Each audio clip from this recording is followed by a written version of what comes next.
เดี๋ยวมึงมาทำอะไรลูกเที่ยวทะเลเหรอ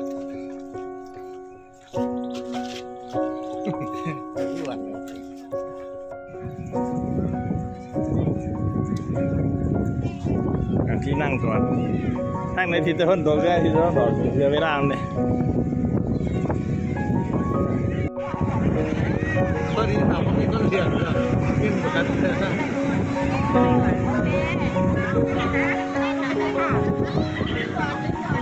หนังสือถ้าสืบเสียถ้าสืบดีเลย